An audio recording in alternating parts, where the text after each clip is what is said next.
kad mans vecākais dēls un nākošais dēls un vēl 2 dēli bija mazi, tad es bieži dziedāju viņiem dziesmiņu 9:00 jau zvana Miks vai Racis ciet. Mans vecākais dēls ir Miķelis, un tad, protams, ar katru nākošo man vajadzēja mainīt vārdus. Miķelis smējās. Pārfrāzējot 9:00, tūlīt jau zvanīs, un es domāju, mēs šogad esam dzirdējuši ārkārtīgi spēcīgas liecības, un paldies gan Matīsam, gan Efraimam, un paldies arī par šo pēdējo stāstu. Tas lielais jautājums vienmēr ir, cik vēl ir palicis tur tajā dvēseles traukā, ko tur vēl var ieliet iekšā. Jā. Jo traukā var ieliet iekšā tikai tik daudz, cik viņā ir kapacitāte. Un interesanti, ka mūsu dvēseles trauki nav vienādi. Vienam varbūt tie ir 200 ml, otram 5 litri. Ja. Un vienam jau plūst pāri, un otrs saka, bāc, tikai knapi dibens ir aizpildīts. Mēs gribam sākt ar Lūkas evaņģēlija 24. nodaļas 2 pantiem. Viņi jau bija nonākuši pie tā ciema, kur devās, un Jēzus izlikās it kā ietu tālāk. Bet tie sāka viņu pierunāt, paliec pie mums, jo tuvojas vakars un diena jau galā. Un viņš iegāja, lai paliktu kopā ar tiem. Un jūs zināt stāstu turpinājumu, ka tajā varbūt vissvētākajā brīdī, kad Jēzus lauž maizi, tad viņš pēkšņi pazūd. Jā. Es nedomāju, ka es šovakar tā darīšu, ka es pateikšu kaut ko un tad manis vairs nebūs.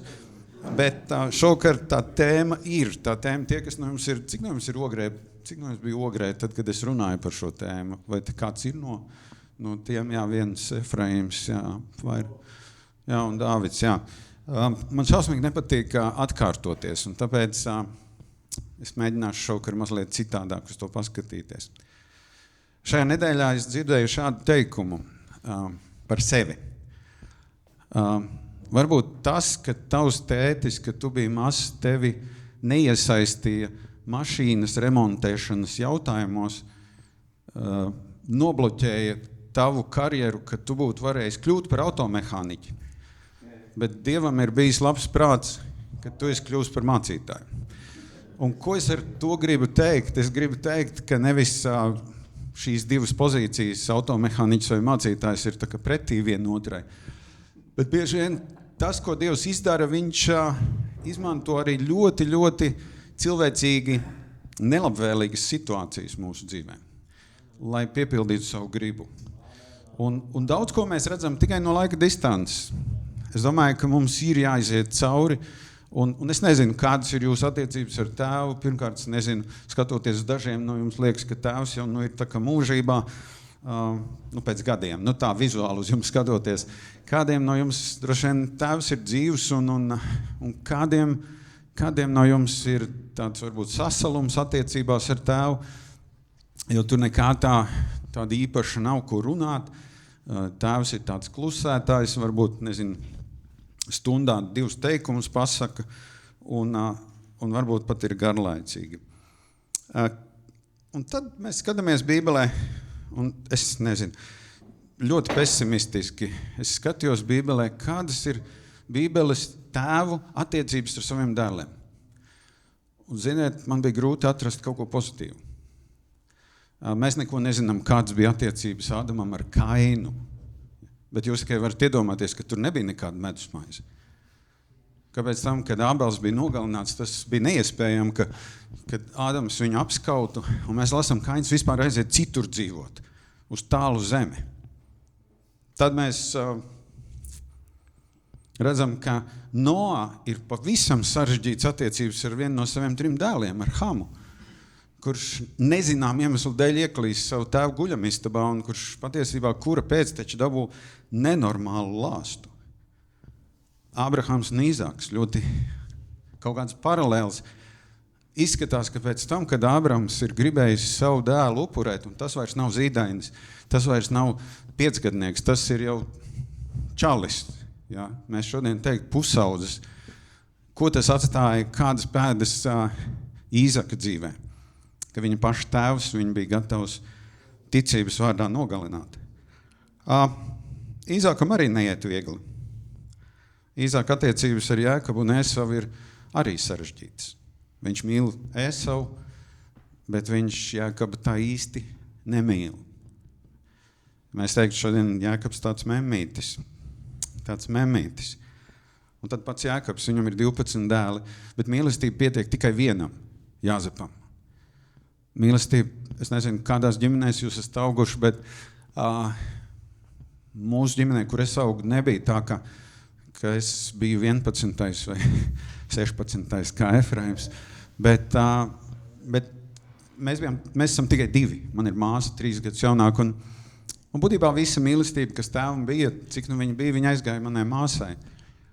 Un tāpēc vienmēr, kad es klausos par tādiem foršiem stāstiem, par tēviem un dēliem, man ir mazliet skumīgi, tāpēc, ka man nav tāda baigi pozitīvā feedbacka, vai pozitīvās atmiņas.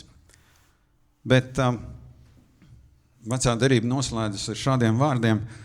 Redz, es jums sūtu pravieti Eliju, pirms nāk kunga diena liela un bijājama.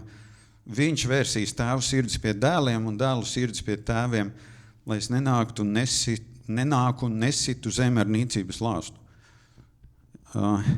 Piefiksējāt, kur ir problēma. Problēma ir appusēja.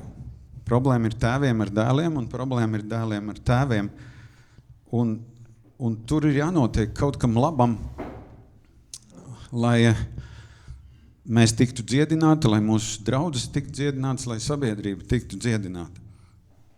Bet tā pašā laikā ir viens pozitīvs moments. Psalmists saka, ka tēvs žēlo savus dēlus, tā kunga žēlo tos, kas viņu bīstas. Un tas ir cerības teksts, vai ne? Tas ir cerības teksts. Un, protams, ja tev ir bērni, tu vari padomāt par to, cik bieži tu esi žēlojis savus bērnus. Cik bieži bērni ir redzējuši, ka tu esi žēlsirdīgs. Ka tu neesi tikai, sievas radīta soda mašīna. Ja? Pateikšu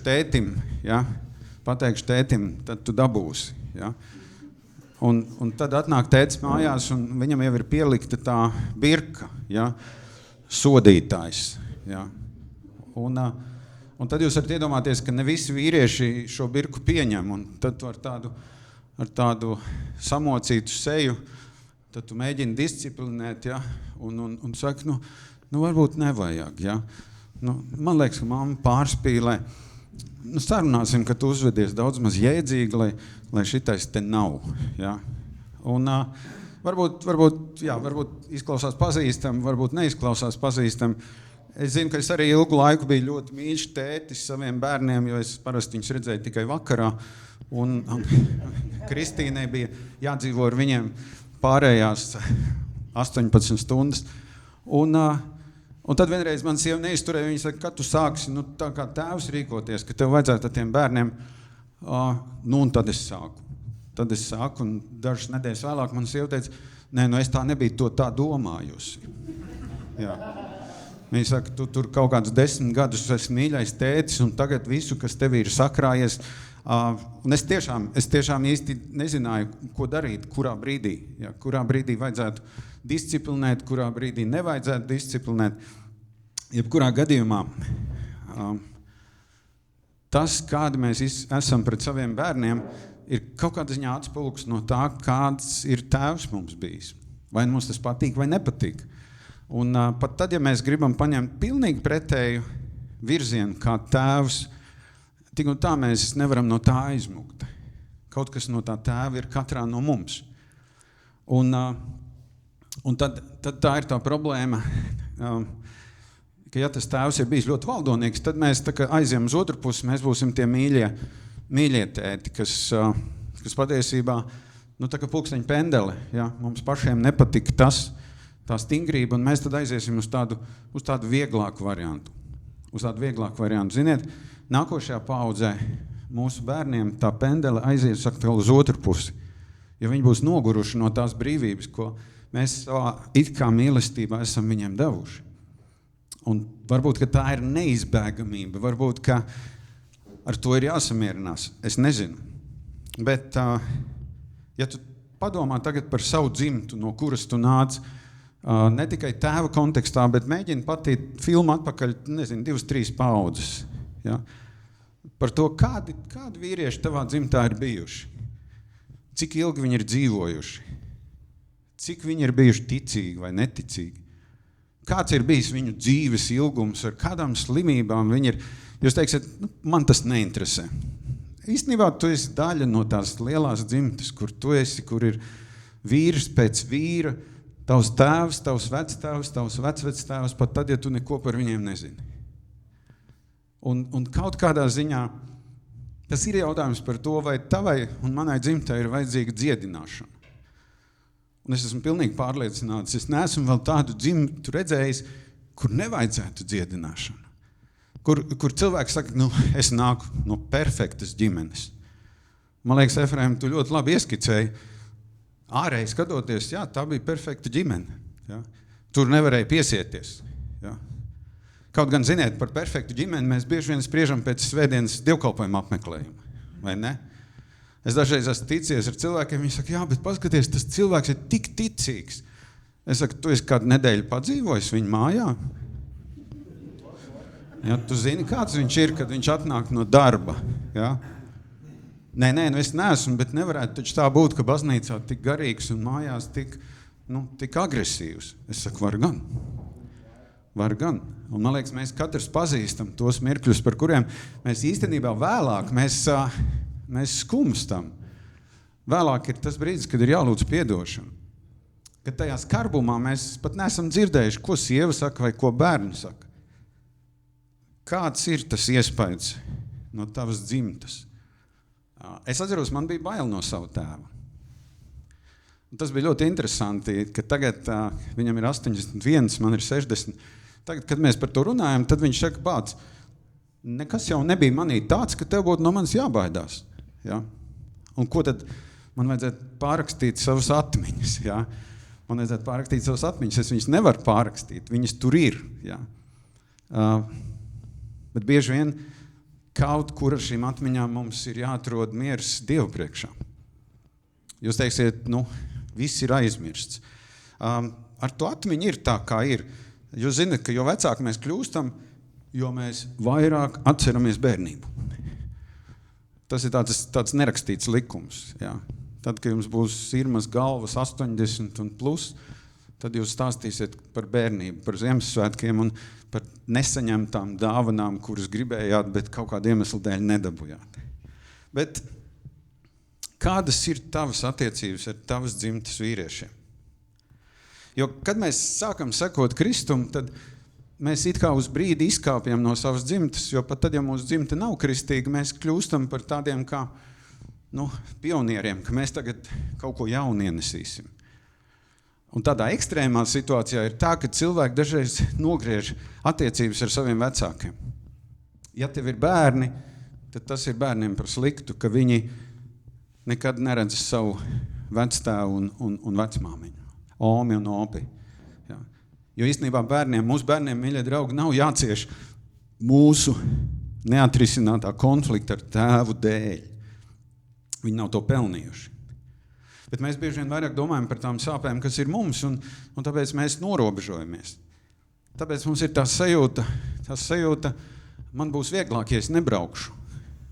Man būs vieglāk, tev varbūt būs vieglāk, un man arī varbūt būs vieglāk, bet maniem bērniem nē. Es jau vairāk kā 4 gadus, gandrīz 4,5 gadus baudu opīša privilēģiju. Un, ziniet, būt opītim, tas ir vienkārši fantastiski. Tos bērnus tev atved uz dažām stundām, un tu tur vari ar viņiem ņemties, un tad, kad tu nogursti, tad piezvan vecākiem, atbrauc vecāki un savāc viņus. Jā. Jā. Tas ir tas modelis, jā, uz ko tiekties. Jā. Un tad, kad dažas reizes mūsu dvīnes mazmeitas atstāja uz 2 naktīm mūsu mājās, tad es domāju, ka tuvojas Kristus atnākšanas laiks.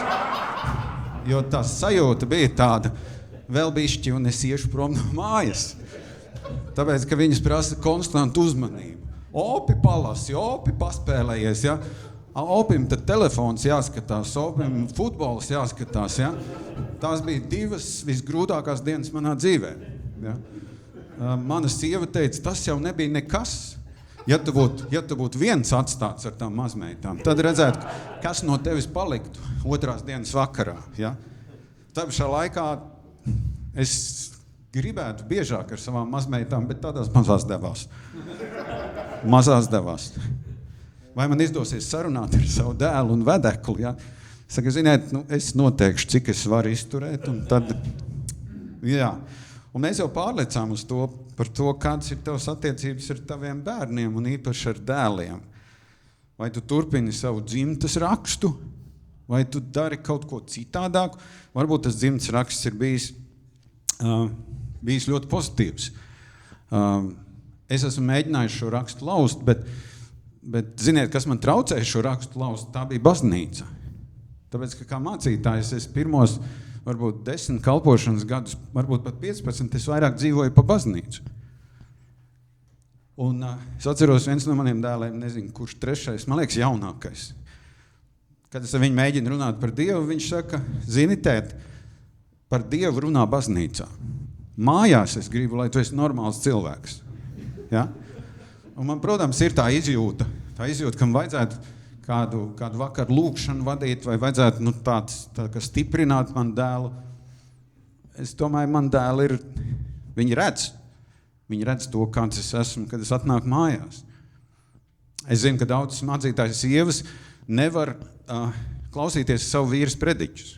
Ja. Es nedomāju par tiem mācītājiem, kas šeit ir. Ja. Jā, šeit ir tie svētie. Respektīvi, šeit ir tie mācītāji, kuru sievas nekad nav nākušas pie manis un teikušas palīdz, Edgar. Ja? Parunā ar manu vīru. Ja? Parunā ar manu vīru. Kāpēc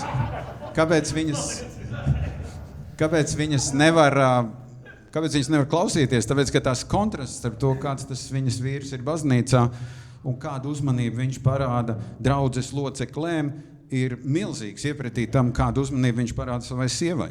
Ja? Tāpēc netopiet daudz par mācītājiem. Ja? Un ja godīgi, tad šobrīd tas, ko es daru, es mēģinu veidot citādākas attiecības ar saviem dēliem. Ar savu vecāko dēlu mēs bijām šī gada martā Anglijā. Viņš spēlē futbolu, un mēs aizbraucām uz Premjerlīgas spēli. Un pēc tam viņš atsūta ziņu, viņš saka, tas bija kaut kas tik ļoti iespaidīgs, ka es turpmākos 5 gadus katru gadu gribu braukt uz citu līgu ar tevi un skatīties futbolu. Ja. Es saku, plāno. Es krāšu naudu, tu plāno. Ja. Un ar otro dēlu ir tā, ka mēs beidzot esam sarunājuši, bet viņš teica, zini, tēt, man ir bišķi bail no tām 2 dienām, kuras mēs pavadīsim kopā. Es saku, beidz, tev nav jābaidās, es esmu mācītājs. Cita starpā tavs tēvs. Ja? Cita starpā tavs tēvs, ja? Bet es arī saprotu mazliet viņa bažas. Vai mums būs par ko runāt? Vai mēs pavadīsim 2 klusēšanas dienas? Man vēl ir, jā, jo vairāk dēlu, jo grūtāk. Ja? Bet, kad es saviem vecākiem dēliem saku, zini, man žēl par to, ka es tik daudz laika pavadīju baznīcā un tik maz par jums rūpējos, tad viņi saka, beidz, citiem ir vēl sliktāk, ja? Un tas man uzreiz ceļ, paldies Dievam, citiem ir vēl sliktāk, ja? Es gan nevienā brīdī neesmu prasījis, par kuriem citiem viņš runā, ja? Bet jā, mēs veidojam šīs attiecības, un viņas ir citādākas. Un es negribu piedzīvot to, ko varbūt piedzīvo mans tēvs, ka pie viņa tā īsti nebrauc ne dēls, ne meita. Dažādu iemeslu dēļ. Ja. Mums ir ļoti labas telefona sarunas, bet ar to arī viss beidzas. Ja. Un varbūt viena lieta ir, es domāju, ka mēs varam attiecības ar savu tēvu salabot ar Dievu palīgu tikai tik tālu, cik mūsu tēvs to grib. Mēs nevaram ielausties iekšā tur, kur kaut kāda iemesla dēļ durvis ir cieta. Bet tieši tas pats ir arī uz otru pusi. Ja, ja tu esi tēvs, tad cik platas ir tās durvis, ko tu atver saviem bērniem. Jo viņiem ir vajadzīgs tētis. Vienalga. Vīriem, dēliem ir vajadzīgs tētis, tāpēc, ka tētis ir pirmais vīrietis viņu dzīvē. Meitām ir vajadzīgs tētis, jo viņš ir arī pirmais vīrietis viņu dzīvē. Viņas meklēs sev vīru pēc tā, kāds ir viņu tēvs. Tas ir interesanti. Vai arī kaut ko pilnīgi pretēji. Bet beigās atradīs tieši to pašu. Atradīs tēvu kopiju. Ja. Tāpēc tas, uz ko es šovakar sevi aicinu, jā, es jau minēju, man liekas, grūti ir arī tad, kad tajā laulības modelī mēs tiešām neesam īsti skaidrībā par to, kāda ir mūsu loma. Protams, ir ok, tu nes naudu mājās, tu strādā, un tas ir viss svarīgi, bet bieži vien mūsu dzīvesbiedrs, mūsu sievas ilgojas pēc kaut kā vairāk. Emocijas ir katrā vīrietī. Jā, tas bija tāds padomju laika izveidots stereotips, ka vīriešiem nav emocijas, vīrieši neraud, vīrieši visu laiku tikai tādi dzels vīri, jā, armīnieki. Jā. Tur viņam var šaut un viņam nepakustās ne plakstiņš. Jā. Bet patiesībā Jēzus iedod mums vienu superīgu piemēru, viņš raudāja. Jā. Un tās nebija krokodila asaras. Viņš tiešām raudāja, tāpēc, ka viņam sāpēja tas, ka Lācars ir miris. Jā. Un tad visi, kā tad tās māsas piegāja, ja tu būtu agrāk atnācis, tas nebūtu noticis, ja? Bet, redz, tu tur aizkavējies, būtībā tā ir tava vaina, kāpēc mans brālis ir nomiris. Ja? Bet Jēzum nebija problēmas. Jēzum nebija problēmas raudāt. Un varbūt tie asaru kanāli, kas mums vīriešiem ir, viņi jau ir tā aizsērējuši, ka mēs neatceramies, kad mēs pēdējo reizi raudājām. Mēs sakam, nē, mēs neesam emocionāli. Mēs esam mēs neesam neemocionāli, bet mēs esam savas emocijas norakuši tik dziļi, ka mēs viņus nevaram atrast. Ja precīzāk, mēs nekad neesam iepazinuši savas emocijas. Ja, sievietēm mazliet ir vieglāk tā iemesla dēļ, ka viņas ir mātes, viņām ir instinkts, kas mums vīriešiem nav. Bet vīrieši bieži vien, tas jau ir tāds klasisks piemērs, ka tad, kad man sieva man prasa, kā tu jūties agrāk, tad es teicu labi. Un kādus 15 gadus manu sieva apmierināja tas. Bet viņa saka, zini vīrs, labi nav emocija. Labi ir stāvoklis. Tāpēc šeit tev lapiņa. Priecīgs, bēdīgs, apjucis, dusmīgs. Ja. Šeit tev špikarītis, paskaties. Ja. Un man joprojām to špikarīti vajag. Ja. Jo dažreiz man sieva man noķer izbrīnā. Ja? Man atkal gribas teikt labi. Ja? Vai arī normāli. Ja? Tikpat tukšs vārds kā labi. Ja? Vēl tukšāks. Ja? Bet tad, es domāju, tas ir vārds, lai atšūtos. Lai neko vairāk neprasītu. Ja? Tāpēc mans izaicinājums šovakar, mīļie vīri, nekad nav par vēlu kaut ko mainīt savās attiecībās uz vienu un uz otru pusi. Nekad nav par vēlu. Un ja tu dzīvo tādā nolēmtībā, ka tur neko vairs nevar izdarīt, ka tur laiks, tur tāds ir un es tur neko nevar izdarīt, tad es ticu, ka gan svētais gars, gan arī brāļa plecs ir tas, kas ļauj mums ieraudzīt savu patieso vērtību. Savu patieso vērtību, jo bieži vien mēs esam tie, ko par mums domā sieva, ko par mums domā darba kolēģi, bet ļoti reti mums ir tā izjūta. Es zinu, kas es esmu.